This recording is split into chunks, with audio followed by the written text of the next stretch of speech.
Yeah. Okay, get those time cards ready. Okay, I got it. Okay, thank you. All right, so frankly, I've put in some slides here that are intended for later distribution when you want to go to the website and download these slide presentations. So I'm going to speed through a couple of them. But let me just, this is a pretty broad area, and it's going to involve several different little side trips. But everyone by now is well aware of the NIAAA call to action, and it's now been out for several years. And just to remind you, we saw this yesterday as well, there were these tiers of recommendations, and we heard a lot about the Tier 1 studies that have continued to this day and generally have improved in their effectiveness over time. But the task force was fairly disappointed that there weren't any published studies, research studies, showing evidence of successful interventions that were done with universal prevention, especially alcohol control measures of the sort. Well, maybe on my next slide, of these kinds of control measures that were shown to be effective in general population studies. They cited some of the work of Ralph Hingston, the Massachusetts Saving Lives Project, Alex Wagner's CMCA, it's Communities Mobilizing to Change Alcohol, Harold Holder's Community Trials Project, which had shown that several of these control measures could be effective in general populations. But there hadn't been any parallel studies in the college community, and many of you may be well aware of the fact that there's a great deal of skepticism that these kinds of measures would be effective in a population of college students. And so the task force called for more research at this level. And they said, besides which, if you're going to do any of these control measures, you may well find that you need to work with a campus and community coalition in order just to get these measures into place. So it wouldn't be unusual for any college person, administrator, or staff person to say, gee, this sounds like a lot of work. Why bother when we've got these other menu of Tier 1 interventions that seem to work fine? And that's why people said, well, in the public health world, the public health model of alcohol-related problems, just like every other epidemic that's studied, is seen as a confluence of several factors. There's all the individual level factors that can increase or decrease somebody's likelihood of having a problem with alcohol. There's alcohol itself, and there's just some variability in the types of alcohol people drink and the concentrations and whether it's, things about the alcohol itself. We even saw yesterday that many of those aspects of alcohol are not attributable to the chemical properties, but are also in the expectations. So there's an interaction here of these two. But there's also this strong influence in most cases of the environment itself. And yesterday, both Ken and Mark talked about the drinking context and its influence. And so whether we say it's unique to college students, or as Mark said yesterday, there are these contexts that are shared, that you can find the same effects, say, in group living and among non-college students or a developmental process, well, let's say contexts, they can be similar among non-college populations as well, the military being one of them. And you might find some comparable influences in the environment. And by environmental influences, I'm going to just show you these. People generally talk about there's the physical context of the drinking. It could be in a fraternity house or in a bar or restaurant. How many there are around the campus can be influential. Outlet density.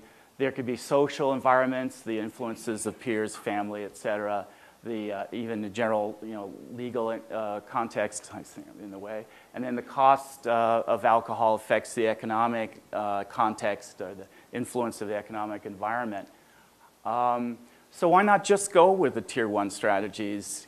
It's back to my original question. If I was an administrator, I'd certainly ask that question. And part of the reason is that the problems are not related to high-risk drinkers.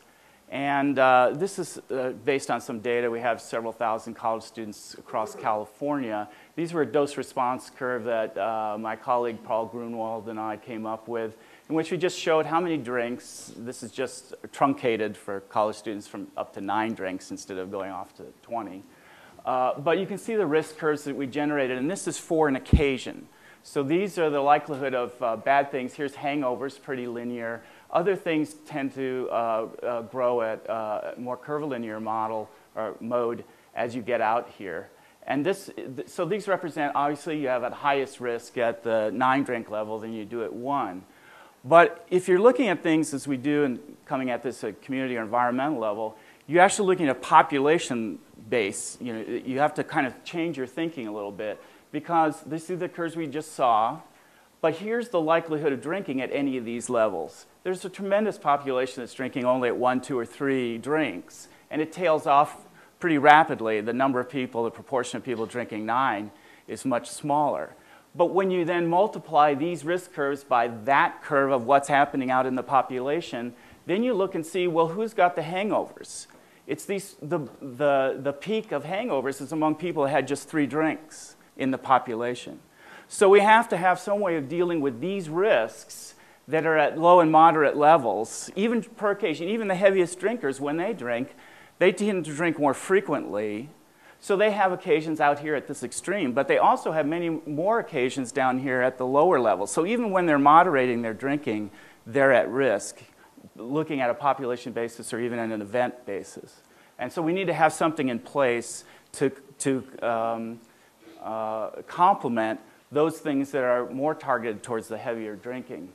So besides the fact that problems are not limited to high-risk drinking, there's several other features I'd argue in favor of looking at complementing those strategies with some others.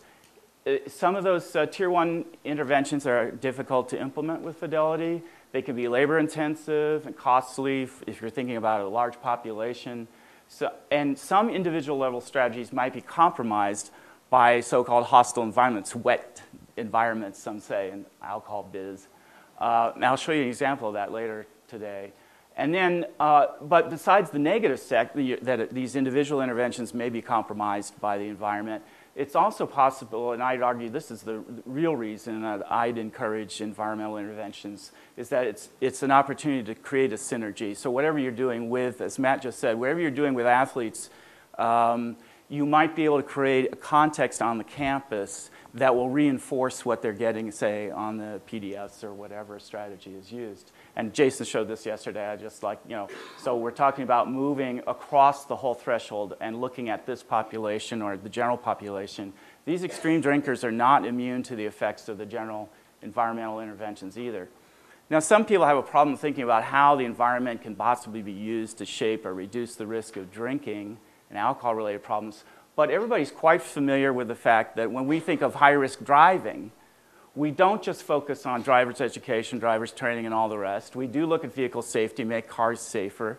But we also have an enormous number of environmental safety precautions between the, you know, just think of the roads that are, you know, made to, the roads have been improved to make them safer. You have traffic signals, traffic lights. I remember running across a letter to the editor in South Carolina when the first traffic signal was put in. And this was just a diatribe. This guy was angry about the fact that his right to drive was now being compromised by this traffic light, the first traffic light in the state.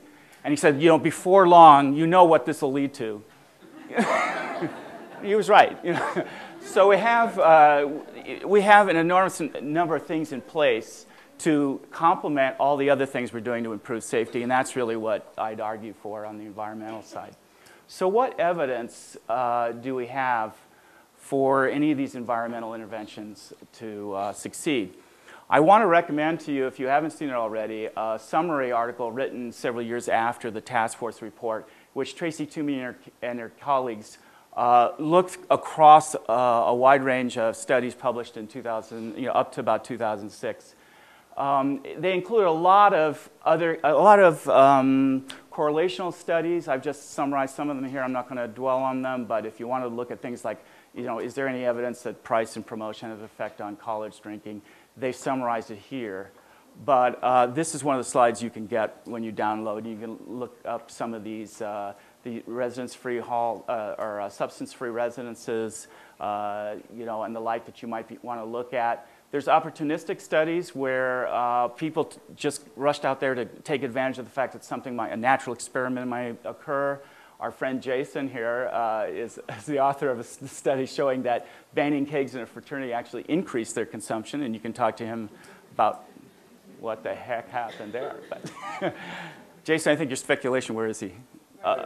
Your speculation is that they moved on to a higher concentration of alcohol, and that's part of the compensation they took. There's a lot going on, and if you looked at what we were being told anecdotally, it was more hard alcohol, more drinking in private settings instead of more public places. Yeah.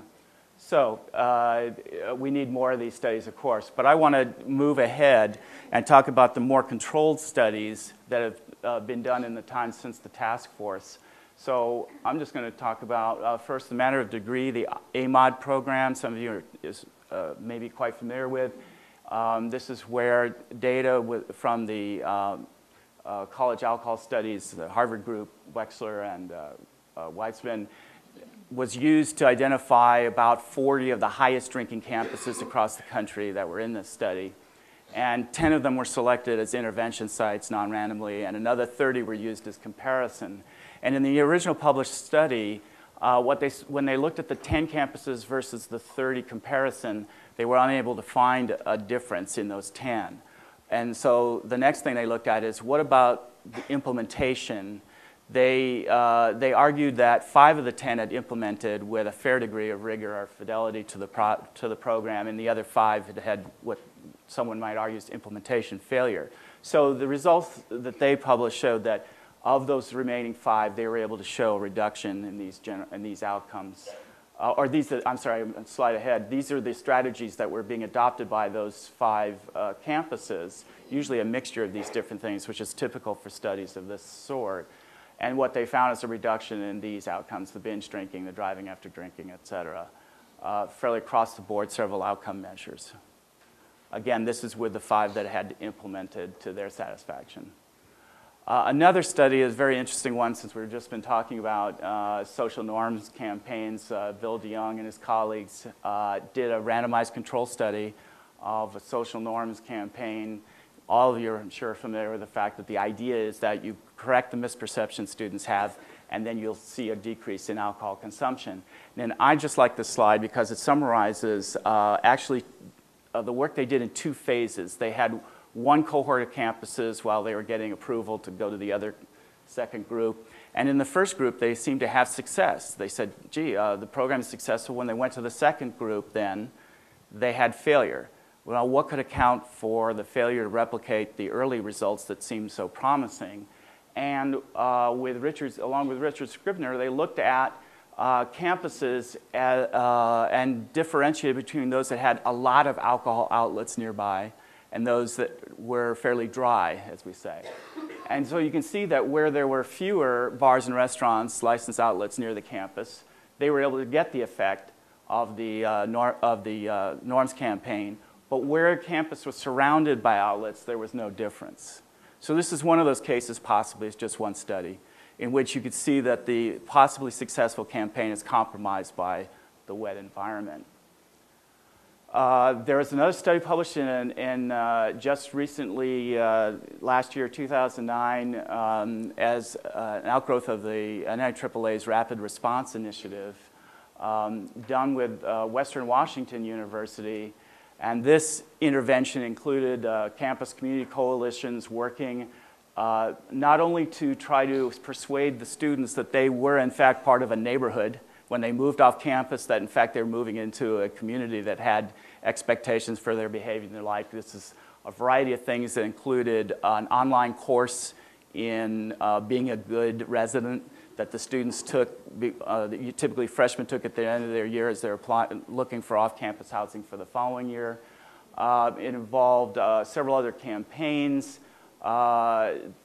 There were other special projects, like service learning classes that brought the students out to the communities, beautification programs and the like that you can see described in the study. But it also included a fair amount of enforcement, decoy operations to prevent sales of alcohol to minors in those neighborhoods, and breaking up big parties to get out of control that the students would throw. And then they had late night programming. Frankly, I think this is unlikely to have had an effect, but they, like 2 or 3 nights in a course of a semester, they would have heavy programming late at night at the student union. Their objective was to maybe retain the students who were living on campus to keep them from going off campus. I don't know if they really expected to draw off-campus students on campus late at night, but and this was a very sophisticated community coalition work by the people there at WWU. Now, the interesting thing about this study, and I was working with them on it, is that we had two campuses to use as a comparison for this intervention. And we were trying to decide which one to use as a comparison. I said, well, let's just do all three campuses in a pre-post survey of this random sample of students on these campuses. And it turned out that a second campus had just gotten funded as we were in the field doing baseline. They got funding to do essentially the same kind of community coalition and control measures that I just described for Western Washington.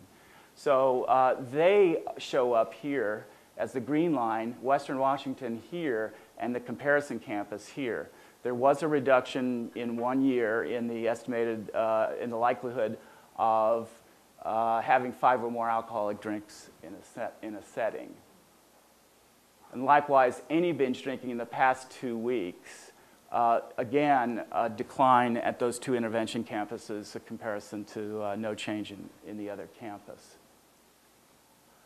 There's another study that many of you here may be very familiar with because it involved 10 campuses here in the state of North Carolina, the SPARK project by done with Mark Wolfson and his colleagues at Wake Forest.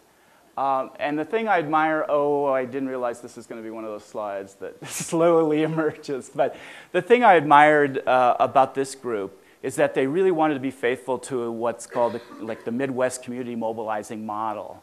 And they spent an enormous amount of time training up community mobilizers. Their focus was on campus, things they could do in the environment on campuses. And for that, I think it's difficult work.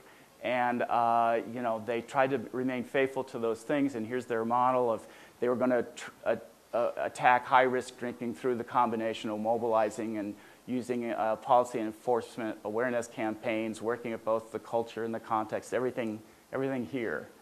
And their strategies amounted to looking at reducing alcohol availability through, restricting access, addressing the price and marketing, improving social norms, and their goal was to minimize harm. And what they had for each of the 5, these are randomly assigned campuses, the 5 intervention campuses were asked to do 3 of the 4 areas in a strategic plan. Again, in the community mobilizing world, that meant that there could be some flexibility campus to campus of what was actually selected. But they were able to show a reduction in so-called severe consequences. These are injuries that required medical attention, for instance, getting in trouble with police and the like. And here they were able to show a reduction in those intervention campuses compared to the other campuses.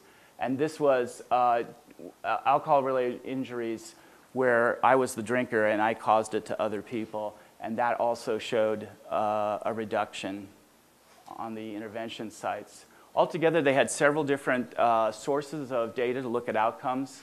That we just looked at severe consequences, but they also had RAs in the residence halls doing structured observations of how many drunks, how many people drinking, and those were significantly reduced in the residence halls, as well as police reports and the like. So the nice thing about this study is they were triangulating on the outcomes and showing a pattern of positive outcomes. And then the last one I'm going to talk about today is a project I've been involved with in California to use the alcohol control measures that we've used in the community trials project I mentioned earlier that Harold Holder had done. Our targets were to try to reduce intoxication and the harm related to it. We weren't trying to stop drinking on campuses. These were the original randomly assigned campuses in the intervention sites and comparison sites. It included all the University of California campuses at the time, except for, well, Merced had just joined the system a year or 2 into a study. We had to, for power, since this is so the subjects here are N of 14, we had to add some campuses from the CSU system, the California State University system, to bring our sample size up. Oh, and I made a map. So how How is the risk management a unique approach? Well, we're targeting times and places instead of individuals. So our focus, focus ended up being on off-campus parties, which included Greek houses in the off-campus proximal area. And in our data, well, I'll show you in a minute, we asked students about the drinking that had taken place at different settings, Greek houses, on-campus, residence halls, off-campus parties, apartments and houses, bars and restaurants near the campus, and even we asked about public places, beach, parks, and the like. And when you target something like a Greek party, in our data, slightly over half of the people reporting having gone to the Greek party are non-Greeks. So you're not just like focusing on the students who happen to be fraternity members. You're looking at a setting that has as many non-Greeks as it does Greek members at those settings. And this was important just to bring the whole community in these campuses around. I have to say it was slightly engineered. We showed them data of these different settings. So from the get-go, we were sort of steering it toward these settings rather than toward any number of other things that the campuses might have come up with, whether it was athletes. And by the way, the interesting thing is, at least on a few campuses, we have athletes living in these off-campus apartments and houses. So several of these houses were like maybe not the football team, but the baseball team was in one notorious house. And there were others, in my neighborhood in Berkeley, including club sports. Very common to have them living in a common house. So what did the interventions turn out to be for our study? Well, these included compliance checks, the decoy operations, reducing access, reducing sales to minors. DUI checkpoints, we really didn't think we were going to catch many people in these roadside checkpoints, but we have a lot of lights, a lot of police lights going on, cars being pulled over, and the idea was, again, just to elevate the awareness in the population of the concern about alcohol-related harm. DUI checkpoints almost never catch anybody. They usually have to be set up so that even the drunkest of drivers can see them ahead and veer off on some side street. But their effect is deterrence.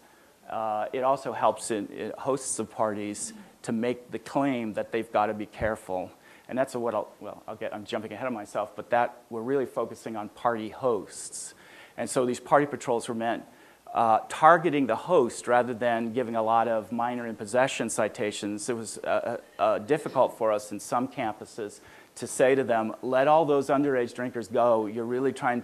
We're trying to target the host so that we can reduce the number of these parties and have the hosts more concerned for controlling the party environment by keeping it sort of under the radar of the police. So from a public health perspective, we didn't necessarily need to change the students' drinking. We just needed to reduce the access to these kinds of parties. So it is a kind of a different approach to prevention. And then we also, kind of on a whim, we asked the campuses to see if they could get the local community to adopt a response cost ordinance. This is where if the police had to come out more than once to the same address, the owner or the renter would have to pay an extra fine over whatever they would have had to pay for a nuisance call. And in fact, 3 of the 7 intervention sites actually did pass such a thing. We were sort of surprised because they didn't have much time to do it. But one of our reasons to get this on the agenda was just to, again, elevate the community's sense that there's a problem here with off-campus parties. We need to do something about it. And even if it were raised and defeated, it would have served a purpose along with the Social Host Safe Party campaign. A lot of campuses are used to doing things like party tips. And what we try to do is just steer it into a campaign that emphasized the fact that these enforcement operations were going on. The other element which is not shown here is that we were focused on the first 8 to 10 weeks of school.